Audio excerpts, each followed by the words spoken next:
السلام علیکم ورحمۃ اللہ وبرکاتہ۔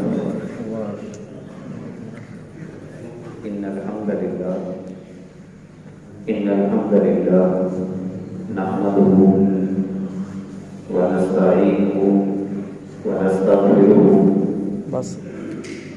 ونعوذ باللہ من شرور انفسنا ومن سیئات اعمالنا من يهده الله فلا مضل له ومن يضلل فلا هادي له أشهد أن لا إله إلا الله وحده لا شريك له وأشهد أن محمدا عبده ورسوله قال الله تعالى في كلامه المجيد واعبد ربك حتى يأتيك اليقين وقال الله تعالى في مقام آخر إن الدين عند الله الإسلام صدق الله العظيم وبلغنا رسوله النبي الكريم الرؤوف الرحيم إن الله وملائكته يصلون على النبي يا أيها الذين آمنوا صلوا عليه وسلموا تسليما اللهم صل على سيدنا وحبيبنا وحبيبنا محمد واسم محمد صلى الله عليه وبارك وسلم الصلاة والسلام عليك يا سيدي يا رسول الله وعلى آلك وأصحابك یا رحمت للعالمین۔ عزیزان محترم، گزشتہ دو جمعوں میں ہم نے معاشرہ اور پھر اس کے بعد اسلامی معاشرہ کے حوالے سے چند خصوصیات کے اوپر تفصیل کے ساتھ گفتگو کی۔ آج اسی موضوع کو آگے بڑھاتے ہوئے آج کا عنوان افراد کے لیے ہے جو اس بات کو اپنی طبیعت پہ لازم کر چکے ہیں کہ ہم نے اس دنیا کے اندر رہتے ہوئے رب الجلال کے دین کو غالب کرنے کے لیے اپنی محنت کرنی ہے، اپنی زندگی کی ہر سانس کو اللہ اور اس کے رسول صلی اللہ علیہ وسلم کے پیغام کو پہنچانے کے لیے خرچ کرنا ہے، اور اس بات کو بھی اپنی طبیعت پہ لازم کر چکے ہیں کہ کائنات کے آقا صلی اللہ علیہ وسلم نے ارشاد فرمایا العلماء ورثۃ الانبیاء، علماء انبیاء کے وارث ہیں، اور وہ اپنے آپ کو نبی رحمت صلی اللہ علیہ وسلم کے علم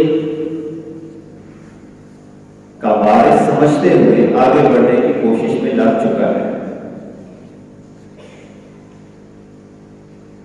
قرآن مقدس کے اندر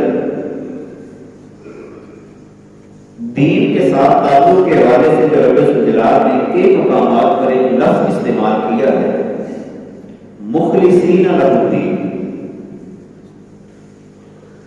اس کا سادہ سا مطلب یہی ہے کہ ایک انسان اللہ کے لیے ہوئے نظام کے ساتھ مکمل طور پر وابستہ، اس کی تمام تر وابستگیاں، تعلق، بولنا، اٹھنا، تجارت،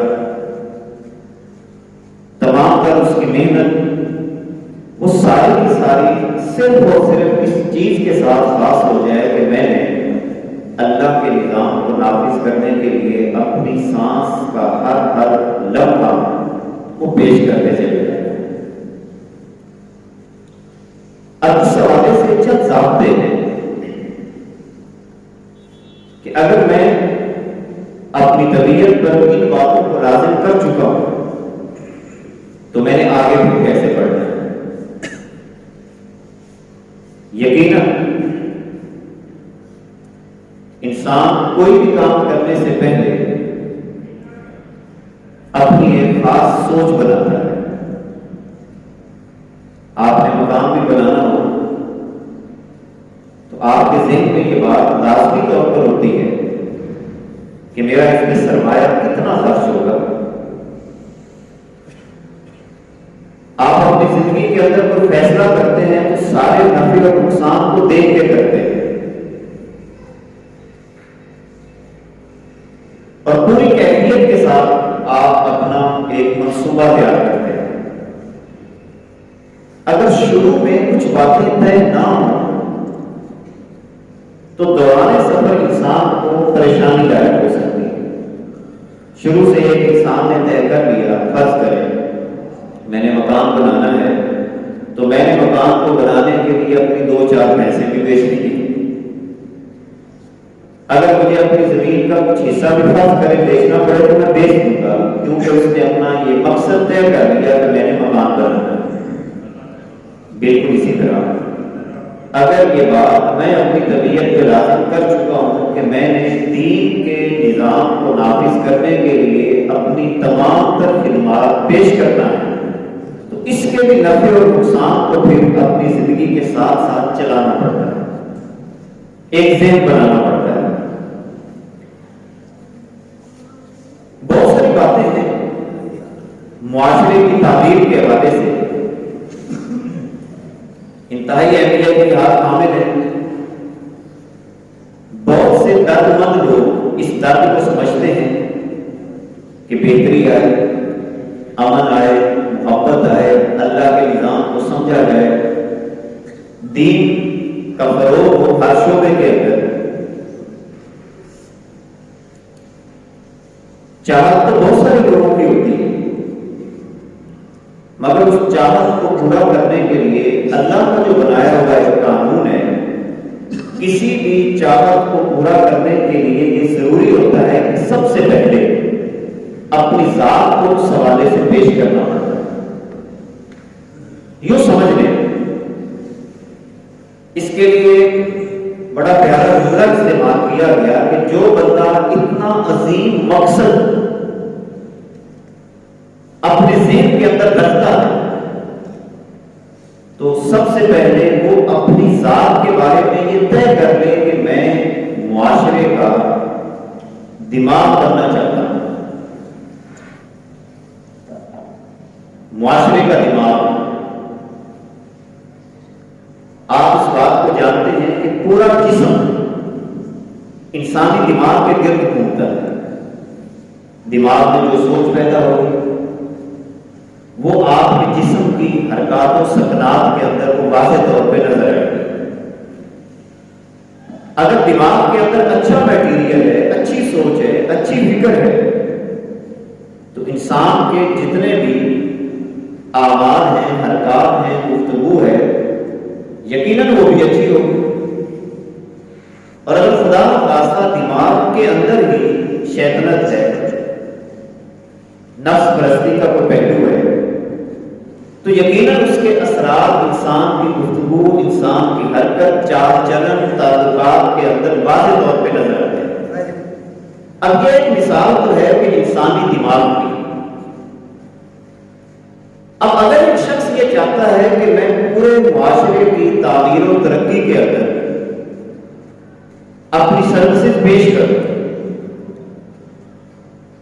اور میں آگے بڑھ کے لوگوں کی ذہنی کیفیت، عملی کیفیت کے حوالے سے یہ کام سر انجام دے جاؤں کہ لوگ اللہ کے راستے پہ چل پڑیں، جو بندہ یہ ارادہ رکھتا ہے اسے سب سے پہلے اپنے آپ کو اس انداز کے ساتھ پیش کرنا کہ یہ معاشرے کا دماغ بن رہا ہے.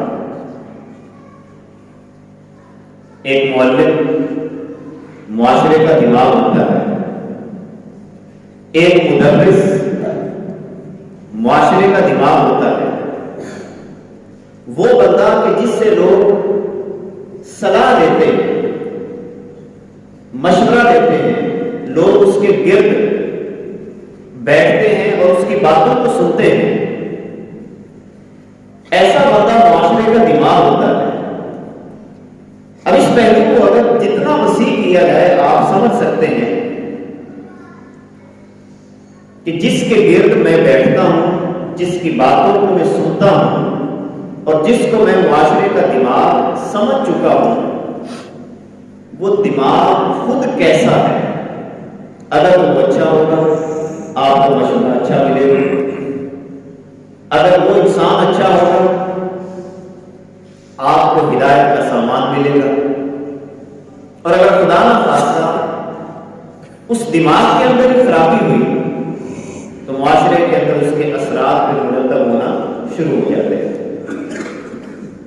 لہذا میں اگر یہ چاہتا ہوں اور رب الجلال نے مجھے اور آپ کو اگر یہ صلاحیت عطا کر دی ہے کہ لوگ آپ کی بات کو سنتے ہیں، تو آپ اپنے آپ کو ایک اچھے دماغ کے طور پر معاشرے کے اندر پیش کریں. کیوں؟ نبی کریم صلی اللہ علیہ وسلم کی سیرت، آپ کی شخصیت معاشرے کے لیے ایک بہترین دماغ کا کام کرتی رہی. حضور کے پاس صلی اللہ علیہ وسلم جب بھی کوئی شخص آتا ہے یا کوئی وفد آتا ہے یا کوئی مسئلہ آتا ہے، آپ اپنی بہترین اللہ کی عطا کردہ صلاحیتوں کے ساتھ ان کی بہترین رہنمائی کیا کرتے تھے. تو اسی حوالے سے کائنات کے آقا صلی اللہ علیہ وسلم نے ارشاد فرمایا، العلماء ورثۃ الانبیاء، علماء انبیاء کے وارث ہوتے ہیں. تو یوں سمجھ لیں کہ جو شخص بھی اس وراثت کو حاصل کرنا چاہتا ہے اسے بھی چاہیے کہ اپنے آپ کو معاشرے کے اندر بہترین دماغ کے طور پر پیش کرے. اب کم از کم ایک خصوصیت تو نبی رحمت صلی اللہ علیہ وسلم کے وارث کے اندر ہونی چاہیے. اگر وہ نہیں ہے تو پھر وہ معاشرے کا بہترین دماغ نہیں بن سکتا. اور اس خصوصیت کا ذکر رب الجلال نے قرآن مقدس کے اندر کیا ہے اور فرمایا، انما یخشی اللہ من عبادہ العلماء. اللہ سے جاننے والے ہی ڈرتے ہیں.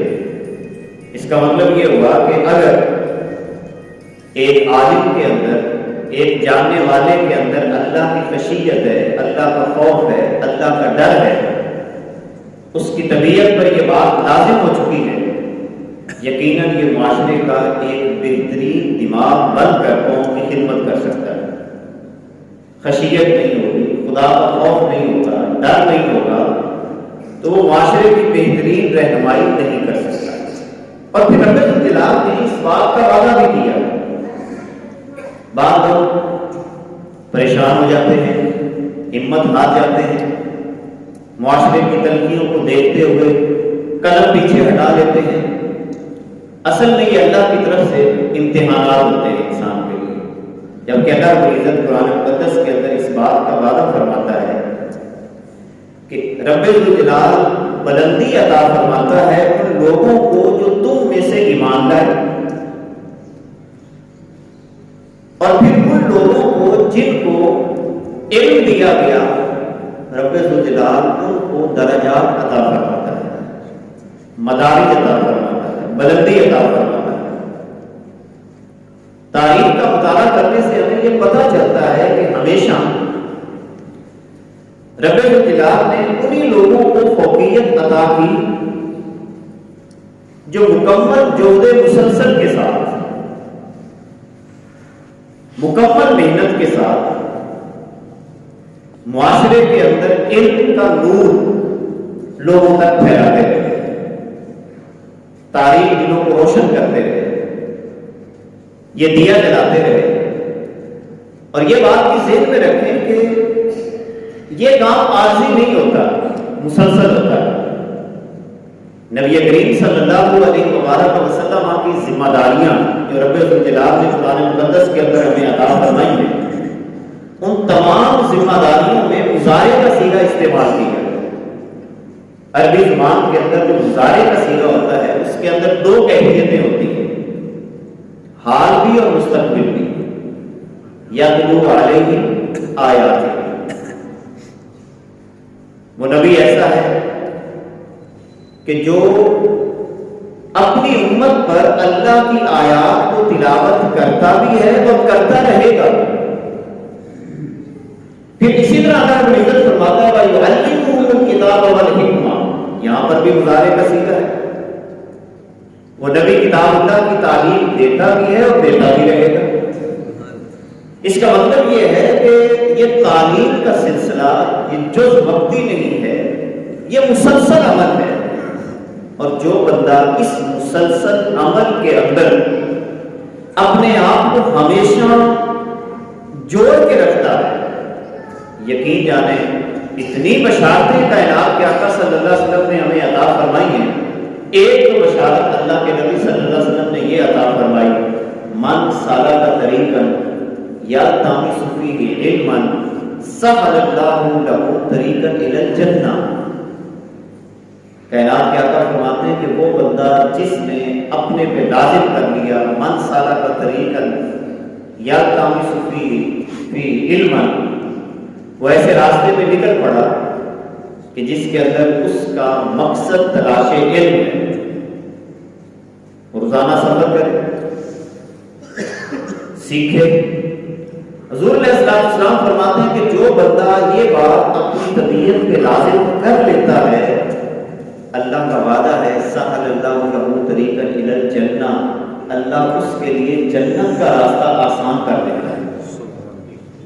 سب سے بڑی فضیلت تو ایک اللہ یہ عطا فرماتا ہے کہ جنت کا راستہ ہی آسان کر دے۔ اس کے لیے اللہ رب العزت ایسے سامان فراہم کرتا ہے کہ وہ اہل جنت کے اعمال کرنا شروع کر دیتا ہے۔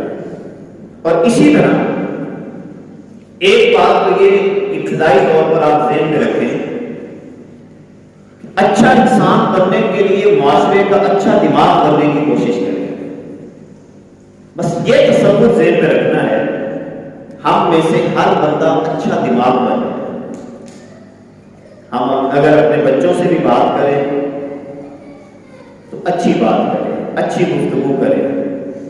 ہم اگر کسی مجلس میں بیٹھے ہیں تو اپنی زبان سے اچھی بات نکالیں۔ اگر کوئی ہم سے مشورہ لینے کے لیے آیا ہے، اچھا مشورہ دیں، خالص مشورہ، جس مشورے کے اندر کوئی فتنہ فساد دیگر پشتی نہ ہو۔ نبی رحمت صلی اللہ علیہ وسلم نے فرمایا کہ جو جس سے مشورہ طلب کیا جاتا ہے المستشار امین، وہ امین ہوتا ہے۔ اگر مشورے میں خرابی پیدا ہو جائے تو وہ گویا کہ اس نے امانت میں خیانت کی۔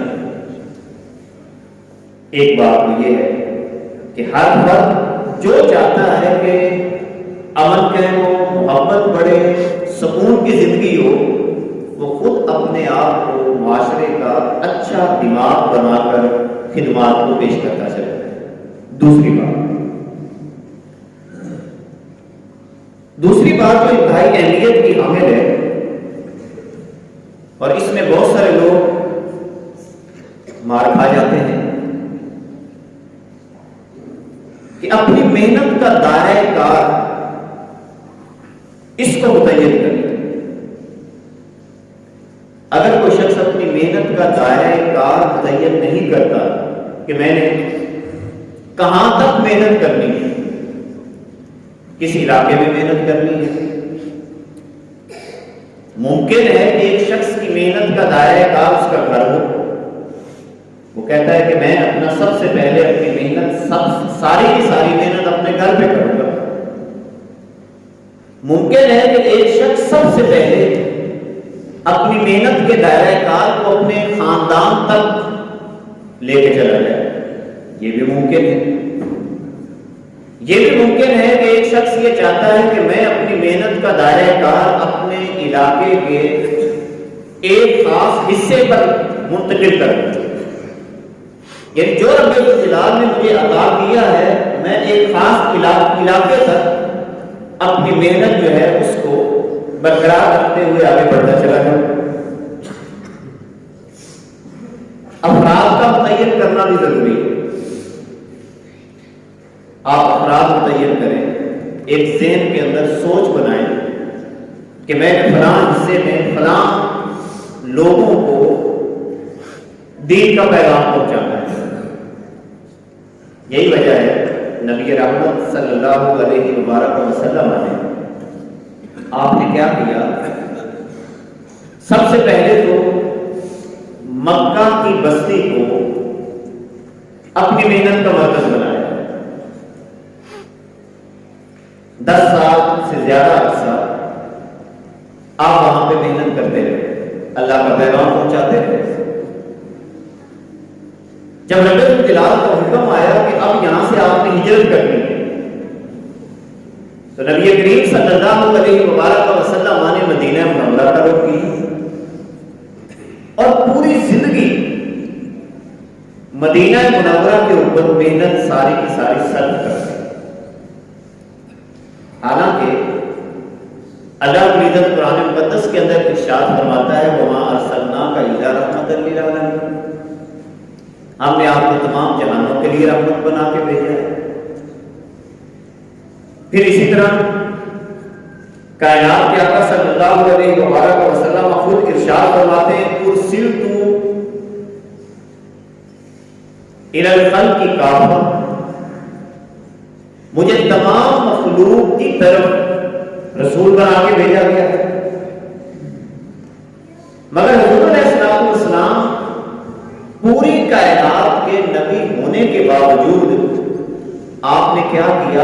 ایک علاقے کا انتخاب کر کے اس کے اوپر ساری کی ساری اپنی محنت کو صرف کر دی۔ اس کی وجہ کیا تھی؟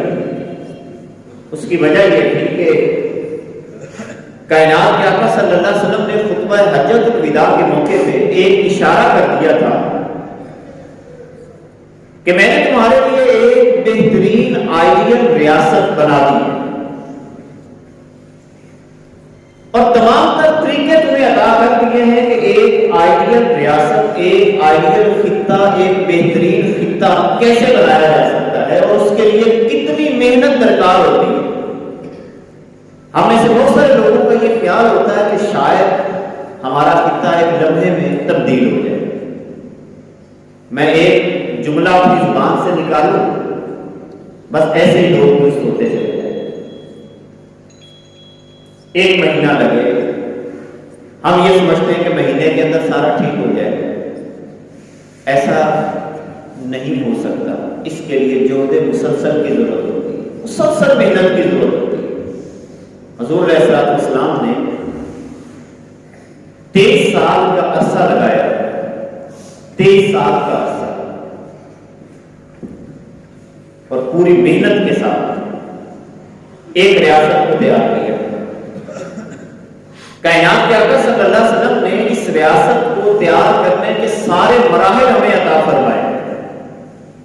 سب سے پہلے تو اپنی ذات کو پیش کیا، جیسا کہ پہلے میں تبصرہ کر چکا ہوں، اپنے آپ کو ایک بہترین دماغ کے طور پر آپ نے اپنے آپ کو معاشرے میں پیش کیا۔ امین ہیں، دیانتدار ہیں، مشورہ کوئی لیتا ہے تو بہترین مشورہ عطا فرماتے ہیں، صلہ رحمی کرنے والے ہیں۔ پوری زندگی کائنات کے آقا صلی اللہ علیہ وسلم نے محبت بانٹی ہے، لوگوں میں پیار بانٹا ہے، لوگوں کی خدمت کے لیے پیش رہتے تھے۔ تو گویا کہ حضور علیہ السلام نے ایک مرتبہ ہمیں یہ عطا فرما دیا کہ تم نے اگر ایک بہترین معاشرے کو تشکیل دینا ہے تو تمہیں اتنی محنت کرنی پڑے گی، خود امین بننا پڑے گا، دیانتدار بننا پڑے گا، جھوٹ چھوڑنا پڑے گا، فسادات پیدا کرنے کی بجائے محبت کے فروغ کو آگے بڑھانا ہوگا۔ پھر اسی طرح آقا نعمت صلی اللہ علیہ وسلم نے ایک بات ہمیں اور بڑی پیاری عطا فرمائی، اور وہ کمال کی بات ہے کہ اگر آپ چاہتے ہیں کہ ایک مقصد کو پورا کریں تو ایک نقطہ ذہن میں رکھ لیں، اپنے کسی مخالف کے مد مقابل نہ لیں جب تک کہ تمہیں محسوس ہو کہ آپ آ سکتے ہیں، اس سے پہلے۔ اور اس کی مثال بھی ہمیں سیرت سے بڑے واضح انداز کے ساتھ ملتی ہے۔ مخالفین مخالفت کرتے رہے، کسی نے جادوگر کہا، کسی نے کہا کہ معاذ اللہ مجنون ہے، کسی نے نبی کریم صلی اللہ علیہ وسلم کے لیے لفظ استعمال کیا کہ یہ نبی جو ہے کہ خود جھوٹ معاذ اللہ گھڑ کے ہمارے سامنے پیش کر دیتا ہے، یہاں تک کہ الزام لگایا کہ یہ نبی حکمرانی چاہتا ہے، یہ ریاست کے اوپر قبضہ کرنا چاہتا ہے۔ بہت ساری باتیں نبی کریم صلی اللہ علیہ وسلم کی ذات کے حوالے سے مخالفین نے کی، مگر آقا نعمت صلی اللہ علیہ وسلم نے مخالفین کا جواب دینے کی بجائے اپنی محنت کو مد نظر رکھا۔ اور ایک اور بڑی اہم بات آگے بڑھنے کے لیے جو انتہائی ضروری ہے، جب آپ آگے بڑھتے ہیں، یہ ایک فطری نظام ہے کائنات کے اندر کے بہت سارے حاسد وہ پیدا ہونا شروع ہو جاتے ہیں، حسد کریں گے، مگر ان لوگوں کو اللہ کی نعمت سمجھے۔ حاسد بھی بعض دفعہ ایک اللہ کی نعمت ہوتے ہیں، وہ کیسے؟ نبی رحمت صلی اللہ علیہ وسلم کا مکی دور ہے، حاسدین نے حسد کیا، نبی کریم صلی اللہ علیہ وسلم کی مشہوری کی منفی انداز کے ساتھ کہ ہمارے علاقے میں ایک ایسا بندہ آیا ہے جو بھائی کو بھائی سے جدا کر دیتا ہے، جو معاذ اللہ اس کے اوپر جنوں کا سایہ ہے، کسی نے کچھ کہا، کسی نے کچھ کہا۔ جب بھی کوئی سنتا کہ یہ کیسا بندہ ہے تو وہ ملنے کے لیے آ جاتا ہے، کیونکہ وہاں پر ایک منڈی لگتی تھی، دور دراز کے علاقے سے لوگ آتے تھے، اور یہ حاسدین نبی کریم صلی اللہ علیہ وسلم کا تعارف غلط انداز کے ساتھ جب کرواتے تھے، ان کے دل کے اندر یہ اشتیاق پیدا ہوتا تھا کہ ہم اس کو دیکھیں تو صحیح جا کے وہ کیسا آدمی ہے۔ یقین جانیں بہت سارے لوگ جب نبی کریم صلی اللہ علیہ وسلم کی ذات کے سامنے آتے تو آپ سیرت کی کتابیں پڑھ کے دیکھیں، وہ چہرہ دیکھ کے ہی کلمہ پڑھ لیا کرتے تھے۔ تو بعض دفعہ اب حاسد کا علاج کیا ہے؟ اس مرحلے پہ آ کر بھی ہم بہت سارے پریشان ہو جاتے ہیں، ہمیں پتا چلا کہ فلاں بندہ آپ سے حسد کر رہا ہے، ہم اس کی چغلی کرنا شروع کر دیں گے، اس کی غیبت کرنا شروع کر دیں گے۔ بالکل نہ کریں۔ حاسد جل رہا ہے، ایک سادہ سا جملہ ذہن میں رکھیں، حاسد جل رہا ہے تو جو خود ہی جل رہا ہے اس کو مزید جلانے کی کیا ضرورت ہے؟ اسی لیے نبی کریم صلی اللہ علیہ وسلم نے ایک مقام پہ بڑی پیاری بات ہمیں عطا فرمائی کہ حاسد کو اس کی موت میں چھوڑ دو، کیونکہ خود اپنی آگ میں جل رہا ہے۔ تو آپ کو اس کے خلاف کوئی بات کرنے کی ضرورت نہیں ہے۔ لہذا اگر آپ چاہتے ہیں معاشرے کی تعمیر میں آپ ایک بہترین دماغ کے طور پر کام کریں تو ایک اصول زندگی کا یہ ذہن میں رکھ لیں، حاسدین کو جواب دینا چھوڑ دیں، کام کرتے چلے جائیں، کام کرتے چلے جائیں۔ جب کام آپ اللہ کا کر رہے ہیں تو قرآن مقدس میں رب الجلال نے ایک جگہ پہ حضرت صالح علیہ السلام کا قصہ بیان کر کے یہ بات ہمیں سمجھا دی کہ جب تم میرا کام کر رہے ہو اور تمہارا مخالف تمہارے خلاف کوئی پلاننگ، کوئی منصوبہ بنا رہا ہو تو تمہیں پریشان ہونے کی ضرورت نہیں ہے، میرا منصوبہ ان کے منصوبوں سے کہیں بڑا ہوگا۔ جیسا کہ حضرت صالح علیہ السلام کا جب واقعہ اللہ نے بیان کیا تو 9 بدماشوں کا ذکر کیا، کس راحت۔ اب وہ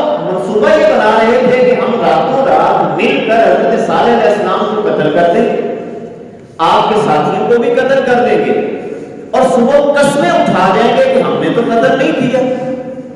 کتنے پیارے الفاظ اللہ نے قرآن مقدس کے اندر ہمیں عطا فرما دیے کہ وہ صالح علیہ السلام کو قتل کرنے کی، آپ کے ساتھیوں کو قتل کرنے کی تدبیریں کر رہے تھے، اور میں رب ہو کر اس سے بڑی تدبیر کر رہا ہوں.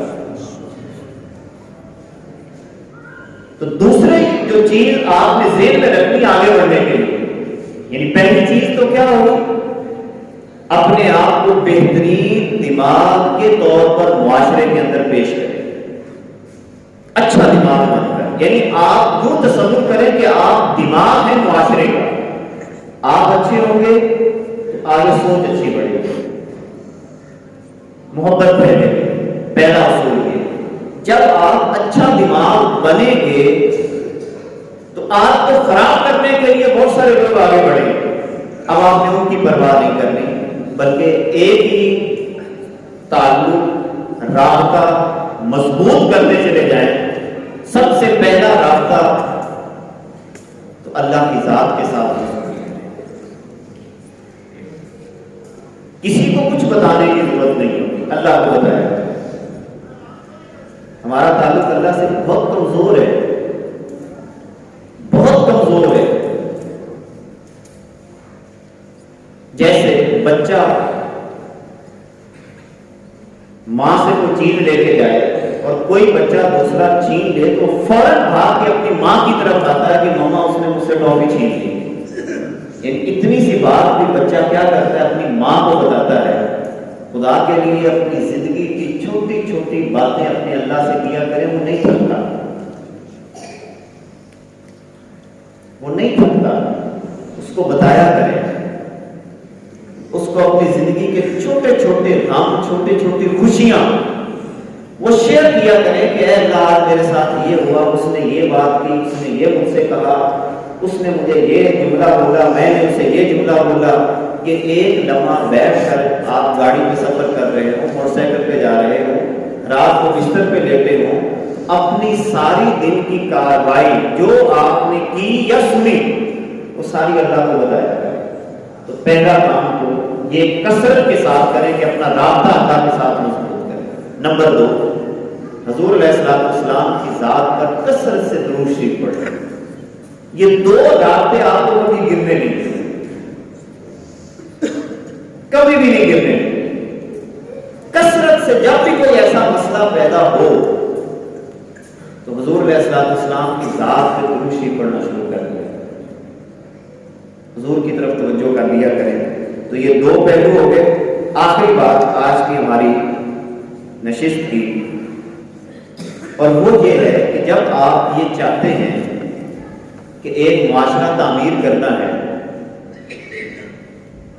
ہم اپنے ہی معاشرے میں رہتے ہوئے اپنے ہی لوگوں کو اپنا دشمن سمجھنا شروع کر دیتے ہیں. یہاں سے بھی یہ خرابی پیدا ہو سکتی ہے.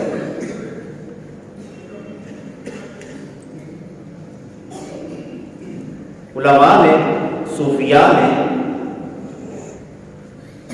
شیطان کے حملوں کی بہت ساری قسمیں بیان کی.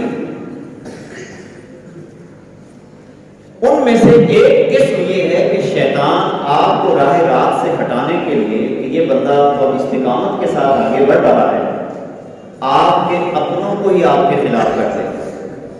سگے ممکن ہے آپ کے گھر میں سے ہی آپ کے خلاف ہو، آپ کے دائیں بائیں رہنے والے افراد آپ کے خلاف ہو جائیں. اب ہم کیا سمجھ لیتے ہیں کہ یہ ہمارے دشمن بن گئے. یہ بات پکی ٹھکی ذہن میں بٹھائیں کہ یہ آپ کے دشمن نہیں ہیں. اصل دشمن کی پہچان کریں. اصل دشمن آپ کے یہ نہیں ہے، ان کو کسی نے بنایا ہے، وہ آپ کا اصل دشمن ہے اور وہ شیطان ہے. اب وہ کرنا کیا چاہتا ہے؟ وہ دل برداشتہ کرنا چاہتا ہے یار میرے اپنے ہی میرے ساتھ نہیں چل رہے. وہ سب ایک ٹیسٹ ہوتا ہے بندے کا. آپ کے اپنے جب آپ کی مخالفت کریں، آپ کا دوست، آپ کا ساتھی، آپ کے ساتھ چلنے والا آپ کی جب مخالفت کرے تو اس سے اور زیادہ پیار کرنا شروع. اس کو مخالف نہیں سمجھنا. یہ تھوڑی دیر چلے گا کام، تھوڑی دیر چلے گا۔ اب آپ کہیں گے کہ یہ کیسی بات ہے، ایک بندہ مخالفت کر رہا ہے، آپ اس کے ساتھ پیار کریں اور کام بھی تھوڑی دیر چلے گا۔ بالکل ایسے ہے، اللہ نے قرآن میں یہ بات واضح لفظوں میں کر دی ہے، ادفع باللتی ہی احسن فاذا الذی بینک وبینہ عداوۃ کأنہ ولی حمیم۔ لیکن ہم گھبرا جاتے ہیں، یہ کام کرتے نہیں، کیونکہ یہ بیک اسٹیپ ہوتا ہے ہمارا۔ شیطان چاہتا ہے کہ اب یہاں سے یہ فارغ ہو جائے۔ جب اس نے مجھ سے بات کی میں تو مسجد جاؤں گا ہی۔ اکثر لوگ اسی لیے مسجد چھوڑ دیتے ہیں کہ مسجد میں فلاں بندہ ہے وہ تو بات ہی کرتا رہتا ہے، لہٰذا آپ تو میں مسجد سے لو دیا، میں مسجد نہیں، نماز چھوڑ دی۔ کوئی دین کا کام کر رہا تھا، کسی نے کوئی نکر لگائی، لو جی ٹھیک ہے جی میں تو یہ کام نہیں کرتا۔ قرآن کہتا ہے مگر اس فارمولے پہ بھی صحیح عمل کرنا ضروری ہے، اوپر اوپر سے نہیں۔ قرآن یہ کہتا ہے ادفع باللتی ہی احسن، دفاع کرو اس شخص کا جو تمہارے ساتھ برائی کرتا ہے مگر احسن انداز کے ساتھ، آپ کا انداز خوبصورت ہو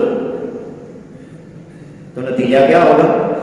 اللہ یہ وعدہ فرما رہا ہے فَإِذَا الَّذِي بَيْنَكَ وَبَيْنَهُ عَدَاوَةٌ، تیرے اور اس کے درمیان کسی بھی قسم کی دشمنی ہوئی، کسی بھی قسم کی دشمنی، میں رب ہو کر وعدہ کرتا ہوں کأنہ ولی حمیم، اسی شخص کو تمہارا پکا بیلی بنا دے، وہی تمہاری سپورٹ کرے گا، وہی تمہارے ساتھ چلے گا، وہی تمہارے آگے دائیں بائیں آگے پیچھے ہوگا۔ اتنا خوبصورت فارمولہ اللہ نے ہمیں عطا کیا۔ یہ وہ مراحل ہیں جو معاشرے کی تعمیر کے لیے انتہائی ضروری ہے۔ آج کے مراحل کا خلاصہ دوبارہ پھر میں دہراؤں گا، 3 چیزیں بس بیان کی ہیں آپ کے سامنے۔ نمبر 1، اپنے آپ کو اچھے دماغ کے طور پر معاشرے میں رکھیں، یہاں سے پریکٹس شروع کریں، اپنی طبیعت پہ نافذ کریں کہ جتنا ہو سکا میری زبان سے، میرے عمل سے فائدہ ہی ہوگا، کسی کا نقصان نہیں ہوگا۔ یہ پہلا ہے۔ دوسرا عمل آپ نے کیا کرنا ہے، افراد کو متعین کریں۔ جس علاقے میں آپ رہتے ہیں، چونکہ ہمارے علاقے میں رہنے مجبوری ہے، تو کم از کم ہم اپنے علاقے کو اپنا مقصد بنا لیں کہ ہم نے اچھے معاشرے کی تعمیر کے لیے آگے بڑھنا ہے۔ اور تیسری بات یہ ہے کہ اپنا ارادہ مصمم کرتے ہوئے حاسدین کی پرواہ نہیں کرنی، بلکہ ان کو بھی اپنی دعاؤں سے نواز دینا ہے، اور ان کو دعاؤں سے نوازتے ہوئے آخری 2 سورتیں کثرت کے ساتھ پڑھتے رہیں، اور بہترین دعا جو اللہ کے نبی نے ہمیں عطا فرمائی، اللہم انا نجعلک فی نحورہم ونعوذ بک من شرورہم یا رب العالمین۔ اس دعا کو بھی کثرت کے ساتھ مانگتے رہیں۔ رب الجلال شریروں کے شر سے آپ کو محفوظ رکھے۔ اللہ رب العزت ہماری حاضری کو قبول فرمائے، ایمان کی سلامتی عطا فرمائے۔ صلوات اللہ تعالی علی حبیبہ محمد و آلہ وصحبہ۔